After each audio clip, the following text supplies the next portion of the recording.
Chapter 409, Heart's Wish Part 2 last. With each tent being able to accommodate up to 100 people, and given that there were only about 700 soul evolvers for a total of 10 tents, it was clear that those present did not have to sleep crowded together. In fact, everyone was quite comfortable. However, there was one tent that was being used by a small group of people, so it looked a lot bigger than it really was due to the large volume of free space. In this tent rested the various leaders of the different teams, battalions, and brigades that made up the entire Blood Spear Legion. Since there were less than 50 of them, each one could have their own area and at a considerable distance from each other.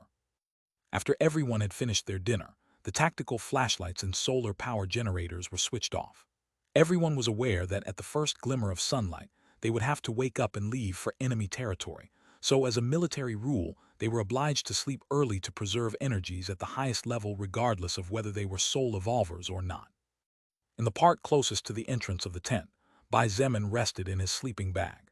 He chose this position not only because he could move immediately if necessary, but also because it was the only place through which he could observe the beautiful moonlight high in the sky. Of course, it was also the coldest place. However, for Bai Zemin, who possessed the passive skill Silver Skin, the normal cold of a night meant nothing. As the silver rays of light slightly illuminated his face, and the moon was reflecting in his dark pupils, the thoughts of the young leader of the Transcendent faction were far from focusing on the approaching war. What occupied his mind were his own interpersonal relationships. Bai Zemin, surprisingly, longed to see Lilith. He did not know whether it was love or not, but since his stone heart skill had not yet evolved and the requirement, fall in love, was still incomplete, he judged that it was not possible. However, Bai Zemin did not deny that, at the very least, he liked that naughty demon girl who always playfully teased him whenever the opportunity arose. Why would he deny his feelings? Lying to oneself was no different than wasting time. After all, one definitely knew one was lying to oneself, so there was no point in doing something like that. Besides, while he was a little afraid of love due to past experiences, Bai Zemin did not reject the emotion. Can't sleep. A soft voice, practically a whisper inaudible even to soul evolvers, sounded just to Bai Zemin's left. Bai Zemin gently turned his head, and thanks to the dim moonlight and starlight, he saw Shangyuan Bingzu's beautiful face looking in his direction. Shangyuan Bingzu's silver hair shimmered under the moonlight that gently hugged the outline of her tempting sleeping bag-covered body. That pair of blue eyes seemed to have seen the world as she looked at him. They were so beautiful that any man would be more than willing to lose himself eternally in those eyes, slightly cold, but at the same time free from impurities of the world. Something like that. What about you? Bai Zemin asked instead of answering her question. His voice was also low, low enough for only her, who was 2 or 3 meters distance away, could hear him. I was just thinking about what I'll do after all this crazy time finally ends, Shangyuan Bingzu whispered. And you, have you ever thought about that? What would you like to do with your life once you can sit down and rest after so much fighting and so many wars? What he wanted to do once all this hell ended? Bai Zemin was taken aback at such a question. However, the next moment he wanted to laugh, something he fought against since everyone was probably asleep. He whispered back, "Don't you think it's a little too early to think about that?" "Maybe," Shangyuan Bingzu replied. Bai Zemin listened as her sleeping bag seemed to rustle softly, which proved that she was moving slightly inside. After moving a little closer to the edge to be closer to him, she continued, "But don't you think it's good to think about that sometimes? At least in my case, it helps me to keep pushing myself every day, to fight for a goal or even a wish maybe." "A goal or a wish," Bai Zemin muttered under his breath, and as he looked into her eyes he lost himself in his own inner world. To be completely honest with himself, Bai Zemin had never thought that far ahead. If he ever achieved the great goal he aspired to, what would he do with his life from then on? If Bai Zemin really succeeded in becoming the most powerful existence in the universe, then he would have no more reasons to fight for. Then, what would he do with his life? What would be his goal from then on? Unlike in the past when Bai Zemin was striving to finish his studies in order to get a decent job, if he would one day become the supreme existence of the universe, he would probably have everything in his hands. So what would be his goal? Regardless of race, all living, self-aware creatures needed a long-term goal. Otherwise, life would become monotonous and boring. An image flashed in Bai Zemin's mind, startling him. Even though the faces were blurred, practically an illusion, he believed that was the answer he was looking for. "I guess, that making my own family," he answered without realizing it. It was as if those words were coming out of his mouth and expressing the feelings in his heart all by themselves. "A family," Shangyuan Bingzu repeated his words softly. They both looked into each other's eyes, but although their eyes looked at each other, their souls did not. They were individually in their own imaginary worlds, lost there for a brief moment and temporarily forgetting the problems they faced. I think that's a wonderful goal," she finally said with a slight smile as she closed her eyes. "There's still a long way to go though." Bai Zemin also smiled slightly and turned over to sleep. "Good night, Bingzu." Then, as usual, Bai Zemin held tightly onto a dagger and struggled to fall asleep, leaving his consciousness half awake. "And good night to you too," she whispered back. Soon, Shangyuan Bingzu detected how Bai Zemin's breathing completely relaxed and turned completely steady. As she looked at his dark hair barely visible from inside the sleeping bag, thousands of thoughts flashed in her mind. Although Shangyuan Bingzu herself had asked Bai Zemin that weird question, she had no answer of her own. From the beginning, her whole life had been focused on taking revenge and proving to the world that she could stand on her own. Therefore, the thought of becoming one of the most powerful and respectable existences in the universe was something she had never thought about. But now that there was a path in front of her, a path that was being forced open with the 2 tenacious hands of the young man a short distance away who was even younger than her, Shangyuan Bingzu did not know what to do. With each evolution, she could feel her life expectancy increasing immensely. Although she was unsure, Shangyuan Bingzu judged that the purity of her soul and the upgrade of her body would allow her to live at least 300 years at present. But this number would only grow longer and longer. If she really reached the peak, could it be like Bai Zemin said in the past? Could she really live for eternity? Could she bear the passage of time and live until the rocks split and the universe gets destroyed? If it was really possible, then what would she do with all that time? After all, what we were talking about here was eternity. Eternity? What a big word despite having no more than 8 letters, the representation of infinity itself. Wouldn't it be sad to spend a whole eternity in solitude? Such a thought flashed in the mind of the woman, who was given the title of Ice Princess by the men of the Transcendent faction because of her usual indifference and coldness. Shangyuan Bingzu could not stop her lips from curving into a wry smile as she looked at the back of the young man a few meters away, who was now sleeping like a panda bear in the middle of winter. The more they interacted, the more she changed. But was she really changing? Or maybe this was her real personality, a personality that she had been suppressing by herself without even realizing it. Shangyuan Bingzu did not know the answer to this question. The only thing she did know was that living an eternity alone did not sound too pleasant. Even if she managed to find her mother, was that really enough? An image flashed in Shangyuan Bingzu's mind as she thought about such a question. Her blemish-free white face suddenly gained an unnatural slight blush. The rays of moonlight only served to boost that heavenly beauty that only increased day by day even more. Fortunately or not, no one managed to appreciate such a beautiful scene, or else all those soul evolvers who secretly called her Ice Princess would most likely change that nickname to a different one. After all, what cold person would ever reveal an expression as tender, emotion-filled, and charming as the one she had shown a moment ago? What did she see in her own imagination? Who knows? Probably only Shangyuan Bingzu herself. Backslash backslash backslash backslash backslash backslash backslash. Thank you very much to everyone who voted for Blood Warlock with golden tickets. 3. Chapter 410, Prelude. The next day, before the first rays of sunlight had even risen, some of the soul evolvers who were used to waking up early to go out and hunt some zombies were already up and out of their tents to do their morning training. From the moment it was discovered that even zombies could generate a soul stone in their heads, even though the odds were much lower compared to beasts, all the soul evolvers tried to earn some extra money. For example, one unclassified soul stone could be exchanged at the base for one red coupon. In other words, as long as you had the courage and hunted enough zombies, you could earn extra income by selling those soul stones that were useless to them, except to improve some skills occasionally. Most soul evolvers had a few passive skills, and very few possessed more than 2 active ones. After all, obtaining skill scrolls from low-level monsters was getting harder and harder, and so the difficulty of acquiring runes increased tremendously. At the beginning of the apocalypse, level 8 zombies were basically mutations among mutations. However, now the majority of zombies were level 8-9. The speed at which zombies grew under the growth of the world itself was undoubtedly frighteningly fast. At the same time, if before a level 8 or 9 zombie had a high chance of dropping a skill scroll, those chances were now a lot lower, if not nil. After all, it was basically impossible for a normal human to defeat a creature 8 or 9 levels above them. This was because, slowly but surely, the zombies were starting to get faster. They were still somewhat manageable if one was careful, but it was no longer as easy as it was 2 months ago.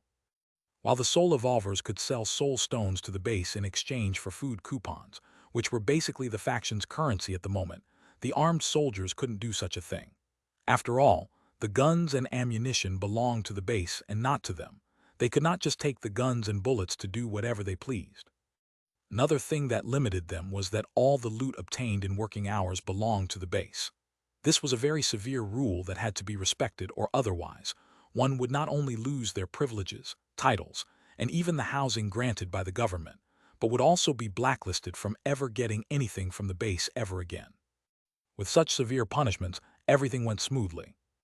It was about 6:20 in the morning when Bai Zemin opened his eyes.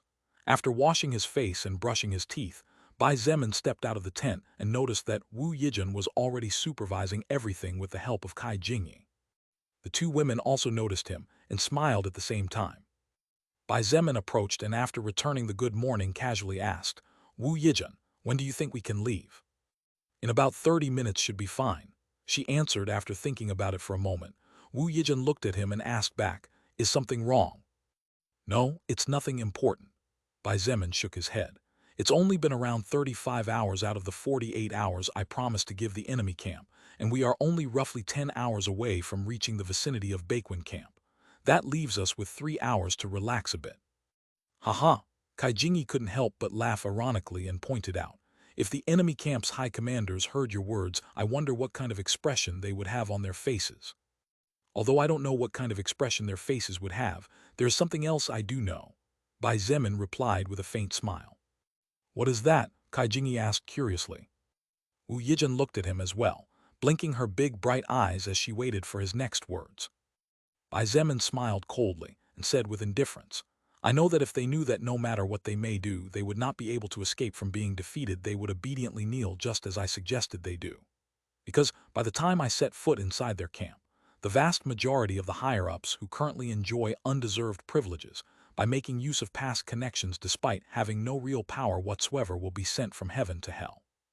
In the transcendent faction established by Bai Zemin, all the higher-ups possessed some sort of ability. None of them were useless trash who just relaxed without working. Even those who were not soul evolvers such as Lu Zioya possessed brilliant natural skills such as management, leadership, ability to devise, knowledge about X thing, and so on. However, even without ever having been there, Bai Zemin was sure that 90% of the top commanders of the Baekwin camp were people who made use of the power they had possessed from before the apocalypse, but in reality, probably had no real abilities at all. By the time he had conquered the enemy territory, all those arrogant characters who were still stupidly daydreaming that they were the favorites of the world regardless of the changes would come face to face with a rude and fierce awakening that would drag them back from that dreamland they were in. Kai Jingyi and Wu Yijin looked at each other before smiling helplessly at each other. This was especially so for Wu Yijin, as she was really beginning to realize that people in positions of power were really quite mediocre. Having grown up in a government family with great power, Wu Yijin naturally had some inclination towards those chosen by the higher-ups like the president or her grandfather to occupy great positions. However, the North camp proved to be a great disappointment, and the Baekwin camp that was about to fall proved that they were no different from the former. Wu Yijin only hoped that her father and grandfather were not stubborn people who only looked at the ground beneath their feet without caring if the world around them collapsed. Because regardless of her falling in love with him, she truly believed that Bai Zemin could not be defeated unless a huge armored army surrounded him. Of course, Wu Yijin didn't know that even though she believed she was already thinking highly of Bai Zemin, she was actually horribly underestimating him. But this would be proven in less than 24 hours. ////. Wang Zhen was a vanguard police, leader of a team tasked with guarding the base's immediate vicinity from an observation station 20 kilometers away from Baekwin camp.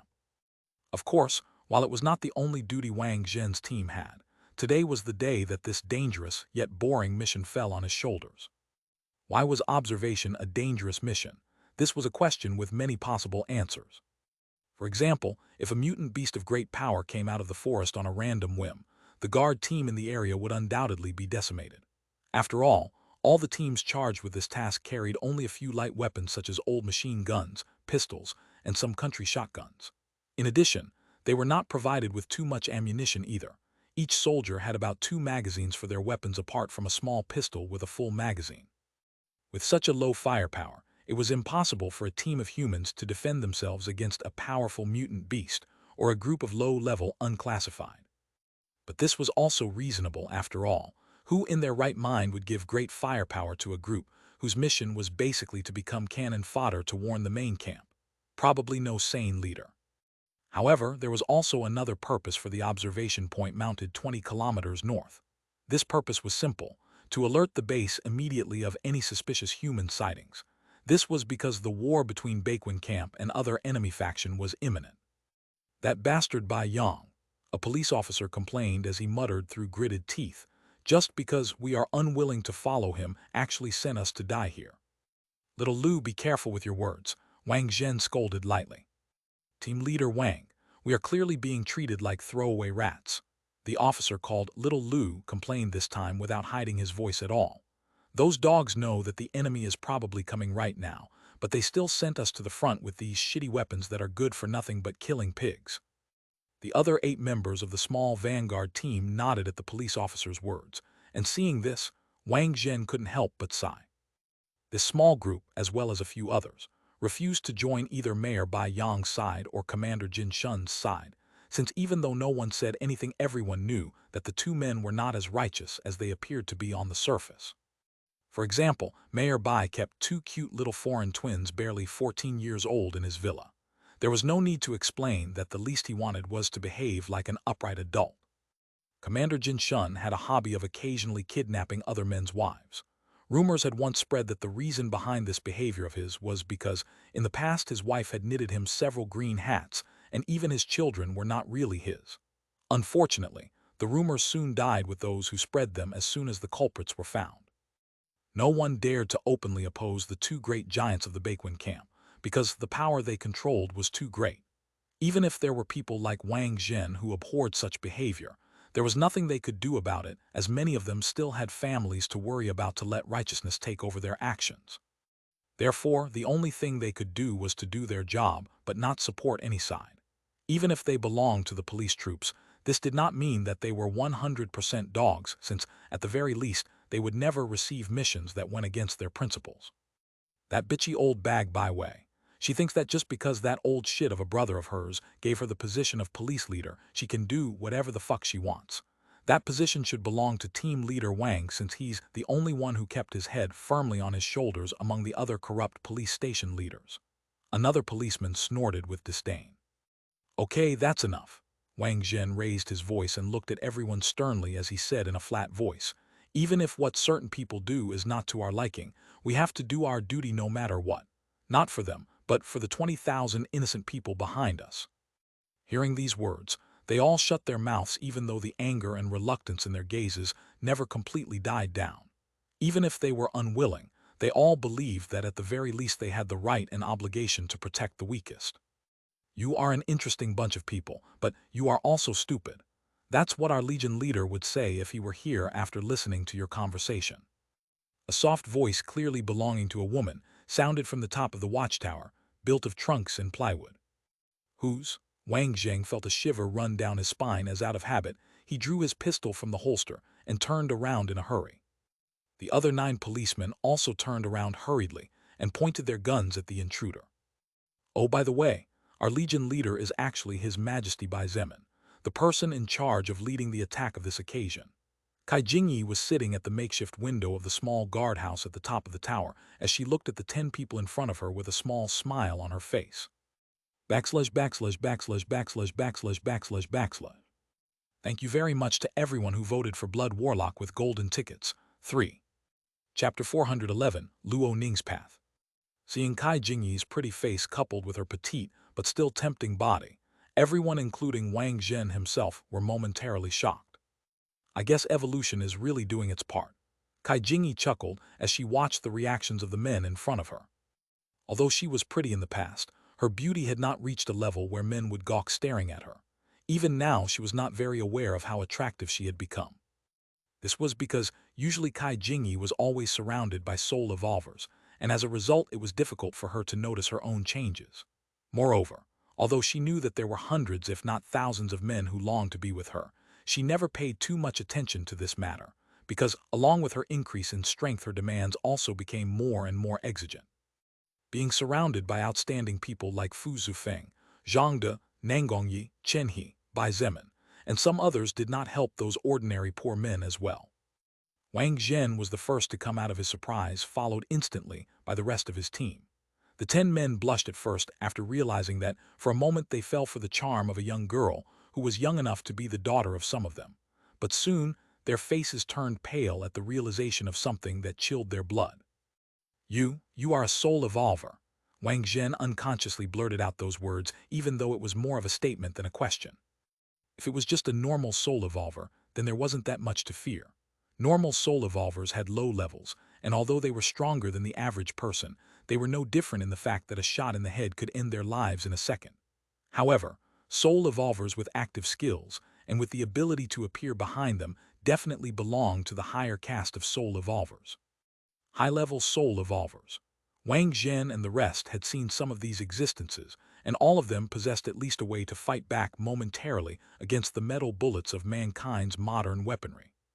Even if it was only for a second, from this distance at that time, Kai Jingyi could take the heads of all of them. It was just that her goal was not to end the lives of these people. On the contrary, she had to make sure they lived, or else Bai Zemin's plans would have some delays. You 10 should get out of here, she said without losing the small smile on her face. A smile that, while beautiful to many, was also a mocking smile, as even in the face of her enemies, she always kept the same expression. Ji, get out. The 9 men looked at each other blankly, while Wang Zhen stared at Kai Jingyi in dismay, and trying to figure out if she was tricking them. Just get lost already. Kai Jingyi waved her hand indifferently and said calmly, our Legion leader is kind, so he decided to let you guys warn Baekwon camp about his arrival. The leader of the other party was letting them leave, and even wanted them to openly reveal that the attackers were coming to the base. Wang Zhen felt that the world he lived in was destroyed again. Why would the attacker warn the defender when he would launch the attack?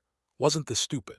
Little did Wang Zhen and his men know that Bai Zemin had sent a letter almost 2 days ago informing them of his imminent attack, and that this was the reason why the Baekwon camp had been in turmoil recently.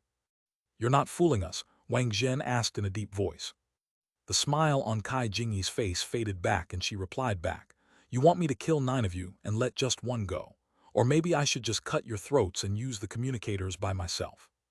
Today's Kai Jingyi was no longer that naive girl who was studying international relations at Beijing University. She had killed many people over the past 2 months, so the murderous intent in her gaze could not be casually ignored.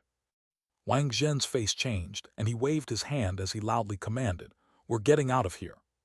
The 9 men who composed Wang Zhen's team also did not delay any longer, and nimbly descended from the watchtower one by one while using the plank ladder.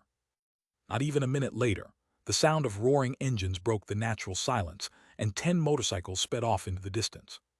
"That's better." Kai Jingyi nodded in satisfaction as she watched Wang Zhen shout something into the intercom as they moved farther and farther away. Then, she simply sat on top of the guardhouse atop the watchtower made of trunks as she looked in a northerly direction. Approximately 10 minutes later, the sound of approaching engines was finally heard by her, and a moment later, a large group of people came into her range of vision. It was the Blood Spear Legion that had just arrived after Bai Zemin sent her to scout and warn the soldiers in case she met any monitoring groups. Honestly, Bai Zemin had not thought about the scouting teams, since from his point of view they did not mean anything. However, after hearing Wu Yijin's suggestion, he changed his mind. "Leave the vehicles here," Bai Zemin ordered in a deep voice to each leader of the different branches of the Blood Spear Legion. 30 soul evolvers will stay behind to protect the supplies. The rest of you follow me. We are going 10 kilometers deeper into enemy territory. After hiding the vehicles using fallen tree branches and large amounts of dry leaves among the huge bushes, 30 soul evolvers whose levels ranged from 5 to 10 hid at various strategic points, ready to attack any enemy that came closer than they should.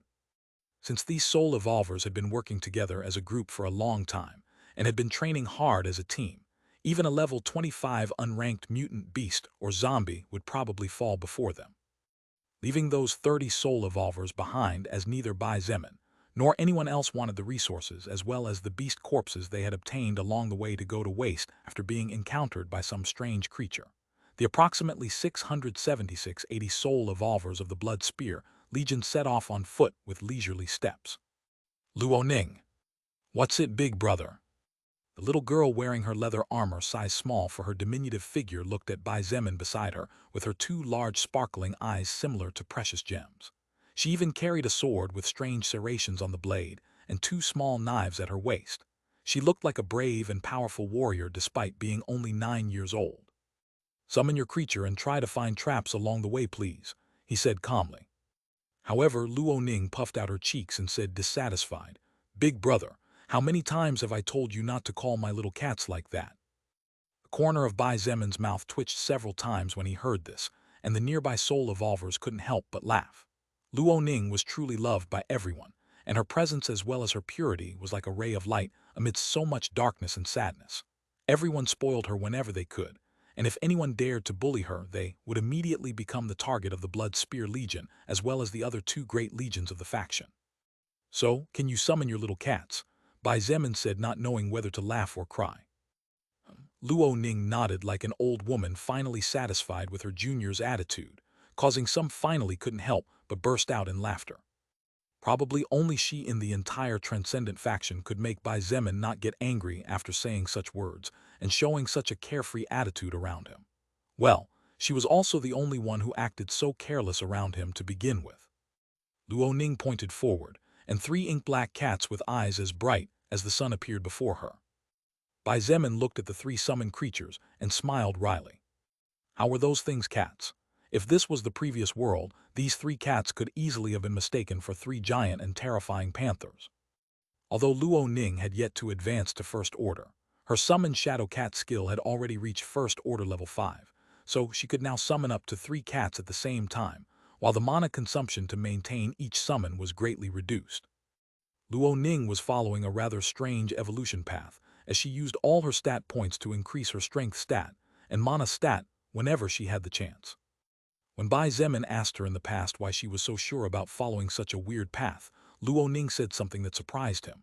At that time, she said, "My shadow cats are very agile, big brother. Therefore, little Ning doesn't need to increase her agility anymore, nor does she need to increase her stamina. Shadow cats can be my mount after all." In fact, Luo Ning's words turned out to be very true. Therefore, her path of evolution was that of a melee warrior, but instead of fighting alone, she relied on her summons. The major difference between Luo Ning and the other summoners Bai Zemin had met so far was that she would not become a fish out of the water waiting for death in case her summons were destroyed, as her own power could not be underestimated. Backslash backslash backslash backslash backslash backslash backslash. Thank you very much to everyone who voted for Blood Warlock with golden tickets. 3. Chapter 412, Luo Ning breaking through enemy lines. When Wang Zhen and the rest of the team in charge of guarding the northbound 20 kilometers away from the walls of Baikwin camp arrived back at the base, they immediately noticed how the armed soldiers, soul evolvers, armored vehicles, and even the tank team were moving in an agitated manner. On the outside of Baikwin camp, there was a large part of the city that had been destroyed during the first days of the apocalypse, so it had been left outside the walls. On the rooftops, hidden behind the walls, camouflaged in the shadows, armed soldiers, police officers, and soul evolvers were waiting for the moment when they would receive the order to attack the enemy. On the main streets, they had used large rubble as shelter, while Type 78 machine guns were placed on both sides, while in the center was an iron giant. The giant Type 69 and 79 war tanks pointed their 105 caliber cannons rifled. Although the Type 69s were considerably weaker than the Type 79s, they still could not be ignored. Even if the tanks Type 69 performed rather poorly for the People's Liberation Army, these war machines were mysteriously the best defensive performers because, although they lacked greater mobility and armament compared to the Type 79, the Type 69 made up for it with its superior defense. In addition, dozens of IFVs of different models were mobilized along with more than 100 military vehicles, mounted with Type 77 machine guns, not only inside the ruined city, but also on the flanks of the forest, where more than 2,000 camouflaged soldiers awaited the arrival of the enemy to riddle them with bullets using numerical superiority and knowledge of the terrain. In the command center, far from the front lines and protected by more than 20 defensive lines, Mayor Bai Yang together with Commander Jin Shun had gathered under the custody of 2 soul evolvers each, because although they were cooperating at the moment, the reality was that no one of them trusted the other. Protecting Bai Yang were his 2 most powerful soul evolvers, who at the same time also seemed to be the 2 strongest in the entire Baikwin camp. These 2 were Mo Zan and Shen Mei. As for the 2 soul evolvers protecting Jin Shun, they were both level 39 and 40 soul evolvers respectively. Although the overall strength of each of these 2 sturdy men was inferior to the overall strength of Mo Zan and Shen Mei, they were both equipped with heavy weaponry to the teeth, along with a set of active skills that could not be ignored. When these 2 soul evolvers worked together, even Shen Mei and Mo Zan had to be careful as the skills of the 2 complemented each other exceedingly well. "Mayor Bai, I don't see your sister present. I wonder what's wrong?" Jin Shun asked as he looked at the various monitors before him. He looked quite relaxed as he crossed one leg over the other and enjoyed a warm snack. Several cameras had been placed throughout the forest and in different parts of the ruined city outside Baikwin camp to observe in detail the war about to break out. That way, the commanders in control could take charge to give quick orders and cover the places the enemy managed to break through, as well as devise plans to slowly wipe out the opposing forces. "My sister Bai Wei temporarily handed over control of the police forces to me. You don't need to worry about her, Commander Jin." Bai Yang replied insipidly while cursing Jin Shun in his heart. Jin Shun was like a little pig in heat. Anything that moved was a latent target for him. Bai Yang's younger sister, despite her age, could still be counted as a beauty. It was no secret that Jin Shun had tried to take her to his bed on several occasions. Of course, Bai Wei refused without even hesitation. Not only was she only interested in handsome young men, while Jin Shun was like a pregnant woman about to give birth, but Bai Wei was also aware that Bai Yang would send assassins after her head even if she was his blood sister. After all, if Bai Wei were to become the lover of the commander that Bai Yang was secretly competing with, having her close to him would be no different from having a time bomb attached to his body. "I see." Jin Shun simply nodded, seemingly not caring too much about Bai Yang's words. However, He was a bit disappointed as he had hoped to lure the mature woman into his bed through showing her his greatness. Jin Shun was self-conscious. He was not good at fighting, and the courage he once had in his youth had deteriorated over the years to the point where he hardly dared to lift a weapon. However, he was really good at strategizing based on his military knowledge. Bai Yang was also aware of this fact. Therefore, after finishing all the preparations based on receiving the notice from Wang Zhen's group, he looked at the man beside him and said in a deep voice, "Commander Jin, I hope you will inform me of your plans. That way I will be able to relay orders to my troops to coordinate with your men." Jin Shun sighed and said regretfully, "If Mayor Bai were willing to temporarily hand over command of his troops to me, the odds of victory would be much higher. Why don't you consider it better?" Bai Yang scoffed in his heart. How could he not understand what a treacherous old fox like Jin Shun had in mind? If Bai Yang really handed over temporary control of his troops, Jin Shun would most likely use his men as cannon fodder. By the time this war was over, even if the Baekwon camp defeated the enemy faction, Bai Yang himself would have lost everything. Jin Shun even betrayed his comrades with whom he had gone through countless hardships in the past. Who dared to deposit even a hint of trust in such a person? Whoever did so would definitely not live another day to see the sunlight. However, Bai Yang was a smart man who had seen wind and rain throughout his life as the mayor of a large subdistrict such as Baekwon subdistrict, so he did not let his emotions show in his expression and said straightforwardly, "As one of the leaders in charge of protecting the safety of the citizens of the motherland, I naturally cannot allow Commander Jin to carry this great burden alone. We will definitely eradicate the usurpers and regain peace again as high officials of the Great China." High officials, my ass, Jin Shun thought secretly. Then, let's repeat the plan one more time. Bai Yang changed the subject immediately and said slowly, "First, we will lure the enemy by making use of several soul evolvers and armed troops all the way inside the ruined city. Although it is a pity to lose brave warriors there, the mines planted in the area should take a good part of the enemy numbers. Then we'll use heavy fire to decimate as many as possible after launching concentrated fire at strategic points. And finally, we'll use the overwhelming numbers of our combined forces to wipe out the remnants." Jin Shun nodded indifferently and said somewhat complacently, "According to reports, the enemy commander is so arrogant that he only brought around 700 men with him. Our troops total in excess of 7,000, and our weaponry far exceeds the few vehicles the counterpart brought. Even if the other side is powerful and has experts capable of fighting 1 versus 10, the difference in armament is simply immeasurable. This battle is over without even beginning." The plan set by Jin Shun and tactically approved by Bai Yang was really cruel. They were going to use the lives of hundreds of men to lure the enemy into a trap. The worst part of it was that the allied troops would not necessarily be killed by the enemy, but would be sent to their deaths by their own allies without knowing it. Shen Mei's heart grew cold, and her gaze became slightly spine-chilling as she unconsciously clutched a small bronze bell in the fist of her hand. She had no intentions of completely betraying the Baekwon camp. She would simply try to stay out of this whole mess as far as possible. However, what she had just heard caused her already low confidence in the higher-ups of the base to plummet to historically low levels. Hey, you've got to be kidding, right?" Mo Zan suddenly shouted loudly as he took a step forward and looked at the monitors. Everyone inside the command room was startled at the sudden outburst. However, Shen Mei noticed something that made her guard go up even higher. Only this time she was protecting herself from Mo Zan, so without anyone noticing, she took a step to the side to make some distance between the two. Then, like everyone else, she looked at the monitors, and what she saw made her face twitch several times. On the giant screen, in color and in high definition, a little girl could be seen running wildly on a completely black panther.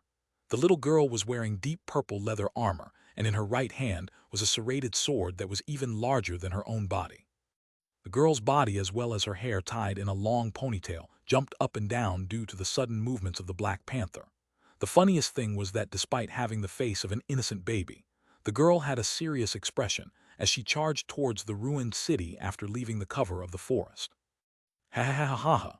Mo Zan couldn't help but burst out laughing as he pointed forward and said disdainfully, "That idiot surnamed Bai, the really stupid guy, actually sent a little girl to break through the defensive lines." The corner of Bai Yang's mouth trembled, and his expression turned slightly ugly as he heard Mo Zan's words. Wasn't his surname Bai as well? Even though Bai Yang knew that Mo Zan was referring to Bai Zemin and not him, he still couldn't help but feel unhappy in his heart. On the other hand, Shen Mei's expression also sank slightly at the sight of the little girl. Her expression only got worse when she realized that what the little girl was riding was not a panther but a big black cat. Was she wrong? Did she misjudge the leader of the enemy faction? Did this Bai Zemin really believe that just because he had sent a little girl, the wolves would take pity on her? Indeed, Shen Mei's concerns proved to be true immediately. Jin Shun picked up the intercom and pressed a number before saying in a deep voice, "Zio Li, kill that damn brat and the cat." Shen Mei sighed in her heart and unconsciously shook her head after hearing Commander Jin Shun's command. Zio Li was one of the best snipers in the battalion under the direct command of Jin Shun himself.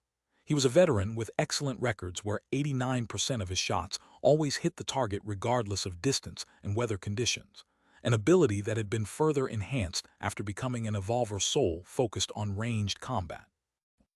On the north wall of the Baekwon camp, Zio Li received Jin Shun's instruction and immediately got into position as he focused the tip of his precious barret with the sight directly pointing at the enemy's head. His expression was as hard as stone, unperturbed by the fact that his target was a 9-year-old girl. For people like him who had dedicated his life to the army, his family was the soldiers, while the commander's orders were similar to his parents' orders when he was still young. Zio Li narrowed his eyes, and his index finger gently stroked the trigger, preparing to fire in just seconds. Backslash, backslash, backslash, backslash, backslash, backslash, backslash. Thank you very much to everyone who voted for Blood Warlock with golden tickets. 3. Chapter 413, Luo Ning vs.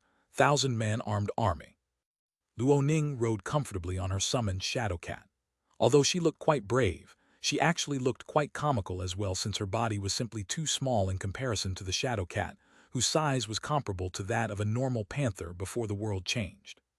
The crocodile tooth sword in her right hand was a rare grade treasure that increased her strength stat by plus 21 points, and since strength was one of the two stats Luo Ning was aiming for, she preferred to keep that sword instead of using one that would increase her physical attack power directly.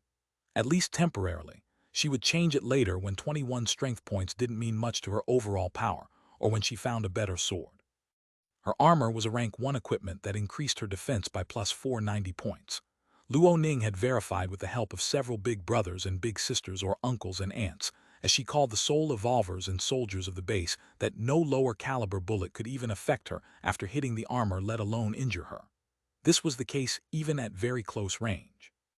After leaving the cover of the forest and breaking into the ruined city, Luo Ning immediately saw the 8+ meter high walls made of mutant tree trunks in the distance. HMPH, you all are evil people who made Big Brother angry.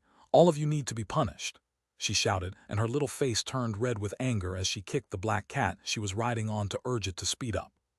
Just as the Shadow Cat gradually increased the speed at which it moved across the land, a gunshot shook the deadly silence that ruled the area. Bang! Luo Ning had barely heard the sound of the gunpowder explosion when a yellow barrier flashed around her body at the same time, as a small bronze bell flew out from inside her armor and hovered above her head. Bang! The yellow barrier trembled fiercely, and surprisingly a small crack appeared in the previously smooth surface. Crouching behind a small elevation on the northern wall, Zio Li watched as the girl's charge was not interrupted at all. He couldn't help but feel a little upset. If this was the past, that girl's head would have already turned into a pile of bloody pulp flying everywhere. Tusk. He clicked his tongue and hurriedly adjusted the sight before activating bullet reinforcement and air propulsion. The skill bullet reinforcement was only an active skill unclassified level 3 at first, but Zio Li had upgraded it to first order level 3 at present. This skill at its current level allowed Zio Li to strengthen a bullet of any caliber up to x 10 times compared to its previous one, which was quite considerable. The downside was that it only boosted the power of one bullet, and if he wanted to boost another bullet, he needed to reactivate the skill, which in the long run would consume too much mana in a battle. As for air propulsion, this was another unclassified skill. The effect was that it allowed the user to increase the speed of a material object whose mass did not exceed a certain limit. In Zio Li's case, he could make his shots exceed the speed of sound. These two active skills plus Zio Li's own ability made him a formidable sniper. Unfortunately, Luo Ning had several godly treasures on her that were handed over by Bai Zemin and Shangyuan Bingzhu before she charged towards the enemy. Luo Ning snorted and kicked the black cat furiously. The summoned creature seemed to feel its master's wrath as it immediately increased its speed to the limit, reaching approximately 120 points of agility in less than 2 seconds. Luo Ning did not stop there and immediately activated second-order lightning movement level 5. Lightning flashed around her body, and the black cat's speed increased sharply once again. Since the black cat came from a rune engraved into Luo Ning's soul, it wasn't necessarily incorrect to assume that the black cat was a part of Luo Ning herself, something like an extra extension.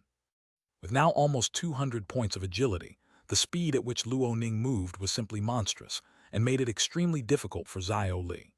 The expert sniper fired several times but unfortunately failed to hit almost every time, while the few shots that did hit were actually repelled by the barrier. Luo Ning noticed that she was finally reaching the area pointed out to her by Bai Zemin earlier, so she stopped her mount's gait, and while pointing her sword forward she shouted, "Go!" Swoosh swoosh. 2 black cats suddenly jumped out from the shadow of the black cat Luo Ning was riding on and charged forward at lightning speed. In the command center, the expressions on Jin Shun and Bai Yang's faces were extremely ugly.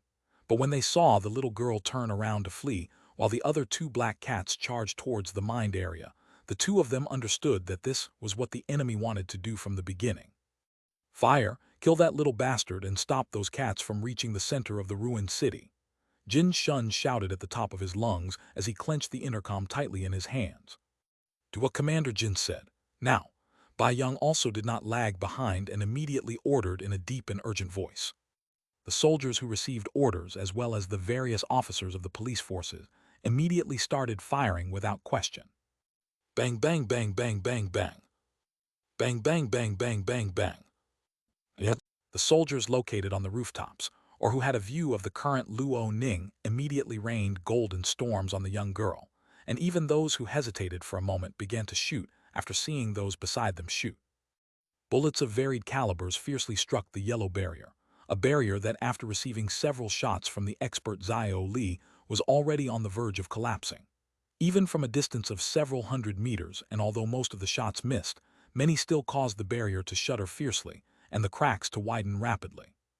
Luo Ning did not seem to be afraid of the hail of bullets, nor did she seem frightened by the thunderous sound of enemy machine gun fire. She had seen a lot during the past month. After joining the army and starting to hunt zombies as well as other beasts actively by her own free will, the young and innocent Luo Ning had matured a lot more than she looked, and only to those she really trusted with her heart did she show her tender side. She looked over her shoulder and watched as the 2 shadow cats were riddled with gunfire not long after they had begun their charge. Luo Ning did not delay, and before the 2 cats completely disappeared, she pointed her sword at the shadow of both black cats and shouted again, "Go!" 2 cats identical to the 2 that had just disappeared appeared in the air, and without delay rushed forward. Unfortunately, the enemy firepower was too heavy, and the range covered by the hail of bullets was simply too extensive to escape, so that barely 300 meters later they were torn to pieces just like the previous 2. However, just like before, 2 more black cats emerged from the shadow of the 2 that had just been destroyed, and under Luo Ning's command charged deep into the ruined city. Bang! The barrier finally couldn't take it anymore, and after reluctantly receiving a final bullet hit, it collapsed. The broken bronze bell that Bai Zemin had given her earlier flew back into Luo Ning's armor, who was now unprotected as hundreds of bullets flew in her direction. In the command center, the incredulous expression on Shen Mei's face told how inconceivable she found what she was seeing. It was hard to believe that a little girl actually had such power.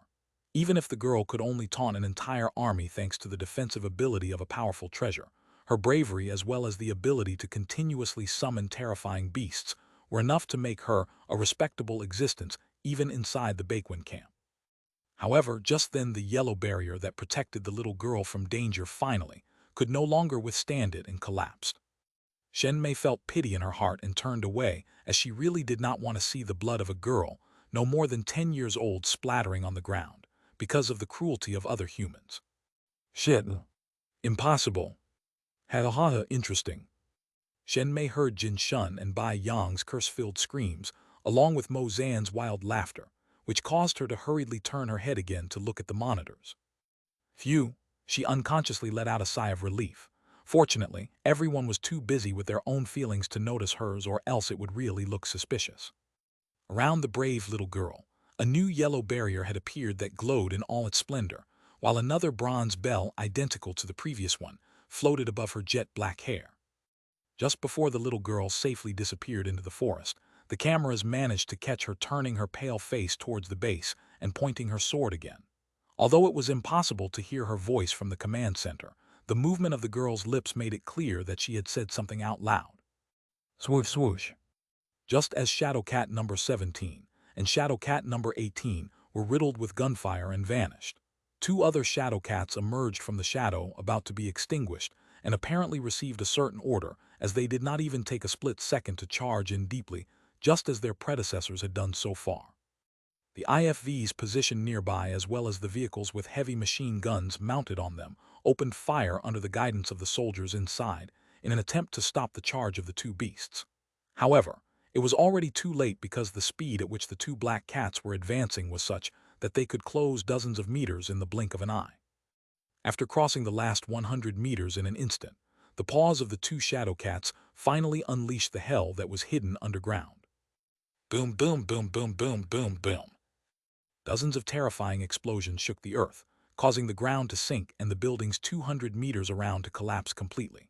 Soldiers in the vicinity were caught in the explosions, and their bodies exploded as limbs and hot blood flew everywhere. Others were simply consumed by the flying shrapnel, and their bodies turned into sieves. Only the more fortunate, ones who died after taking a heavy blow on the head, were spared from witnessing the horrifying sight before them. After approximately 30 seconds, the seemingly endless chain of explosions finally came to a complete stop.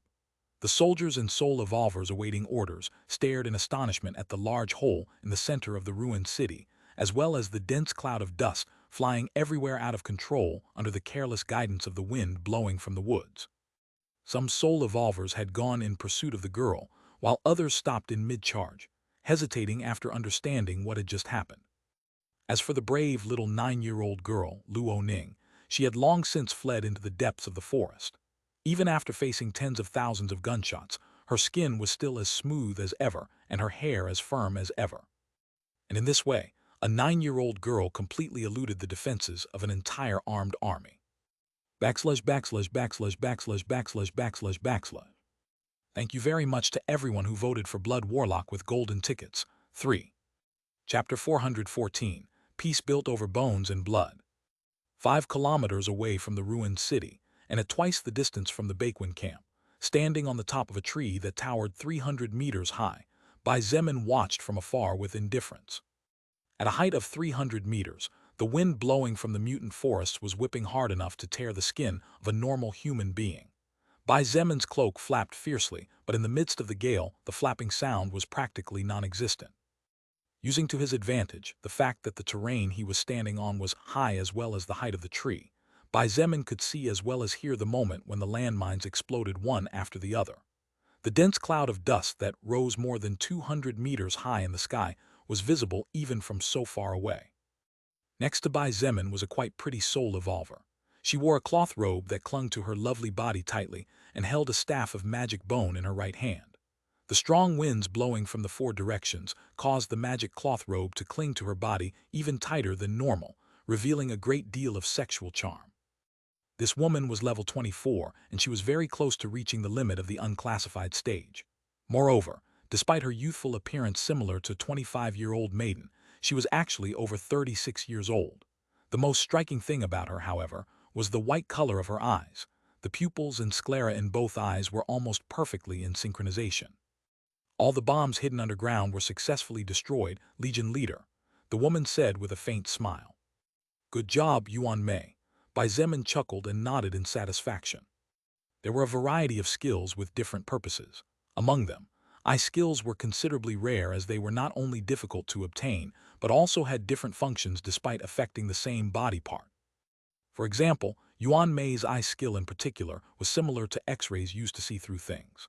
While her skill was still not as practical, as it only allowed her to see things hidden underground, the advantage was that her skill also increased her vision range x 10 times her normal. It was precisely thanks to Yuan Mei's skill that Bai Zemin discovered the bombs hidden underground. Legion Leader, if I may, I would like to ask you a question, Yuan Mei suddenly said. Oh, ask with confidence. Bai Zemin looked at her in confusion and nodded. Then that I will do. She nodded and then frowned slightly as she said in a puzzled voice, "May I know if there is any particular reason why you decided to send little Ning to disable the bombs? If I'm not wrong, Blood Sword Legion Commander Zhang De's earthquake skill should have worked a lot better." Bai Zemin chuckled upon hearing this and was about to reply when a sweet scent of jasmine filled his nostrils so that he unconsciously paused for a moment to appreciate it. Although it wasn't that lovely rose scent he so longed to feel again after almost half a month, this fresh scent wasn't bad at all either. Bai Zemin didn't need to turn his face to know who the person who had just arrived was. That question actually has a very simple answer. A slightly cold and indifferent voice sounded to Bai Zemin's left. Who else could she be but Shangyuan Bingzu? Yuan Mei immediately became somewhat nervous at Shangyuan Bingzu's presence. This was because Shangyuan Bingzu was probably the person who was the most difficult to get close to, even more so than Bai Zemin. Her indifferent expression and cold voice made others automatically turn away from her, so it was hard to know how to act around her, and this only became more complicated when one took into account Shangyuan Bingzu's position inside the faction. "Oh, you understand the reason why I did this?" Bai Zemin looked at her with slight surprise. Until now, almost everyone believed that his decision was not too correct since even though Luo Ning had killed countless zombies and mutant beasts so far, she had not killed humans with her bare hands. Therefore, most thought that sending her immediately to a war camp filled with enemies of the same race as her was not the wisest thing to do. Shangyuan Bingzu nodded at Bai Zemin's question. She looked into the distance, and as she saw a shadow approaching in a hurry, she said calmly, "Luo Ning needs to practice with her skill to fight intelligent enemies. So far, she has only faced wild beasts or mindless zombies, which in the short term is not bad. However, Luo Ning is still young and has a lot of time to learn, which at the same time means she has limited experience. Therefore, in order to prevent her from encountering major setbacks in the future, it is best to prepare her for the worst now. After all, we won't necessarily always be by her side to protect her, and at that time she will have to rely on herself." Bai Zemin nodded silently as Yuan Mei's eyes lit up more and more the more she listened to Shangyuan Bingzu's speech. In fact, very few soul evolvers had thought about this. Although Luo Ning was undoubtedly strong, she was too young. Being young was not bad by any means. The problem was that being young and innocent in this chaotic world was a big problem, that very naivety could be the cause of one's death. Several days ago, Bai Zemin had asked Luo Ning if she wanted to continue fighting, or if she would rather just go to school and make lots of friends her own age. However, the little girl almost burst into tears thinking that Bai Zemin was going to forbid her to continue fighting against the zombies, and pleaded with tearful eyes to let her continue fighting. In the end, Bai Zemin had to assure the little girl several times that he was really just asking, and was not going to force her to do anything she did not want to do. Even though Bai Zemin was sure that if he ordered her to stop fighting to live a quiet life, Luo Ning would surely listen and obey. What right did he have to take away a little girl's freedom to express herself and follow her wishes? Not to mention that the more powerful Luo Ning was, the better it would be for her own safety. Although you are right, that is not the only reason why I asked Luo Ning to fulfill this task instead of asking someone else," Bai Zemin said, noticing how Luo Ning riding on the back of her shadow cat quickly approached. "How would you feel if a 9-year-old girl breaks through the defensive lines of an armed army so easily and then leaves as if it were child's play?" He let that question float in the air and jumped down, leaving the two women dumbfounded. After several seconds of awkward silence, Yuan Mei couldn't help but smile wryly as she said, "Our Legion leader really thinks of some pretty interesting ideas, ha ha ha." Shangyuan Bingzu nodded and sighed in her heart. On the ground, Bai Zemin approached Luo Ning and watched her dismount from the shadow cat before she undid the summoning. "Big brother, I did as you asked," Luo Ning said in a cheerful voice as she walked towards him. Her eyes were slightly narrowed from exhaustion, her face pale after the severe loss of mana, and her steps were somewhat unsteady as if to prove how weak she was. Although she had not fought physically, the amount of effort Luo Ning had put on herself as well as the amount of mental weight she was bearing, as thousands and thousands of shots flew in her direction, had been enough to send her over the edge. Bai Zemin felt some regret in his heart, however, knowing that what he had done was partially right. He calmed down. He reached over and caressed her slightly tousled hair as he said in a soft voice, "You've done a great job today, little Ning. Why don't you get some rest? Big brother will wake you up when it's all over." Luo Ning gently shook her head, and as she wrapped both arms around his waist she looked up and said in a serious voice, "I want to help Big Brother more. I also want to help the other uncles and aunts more.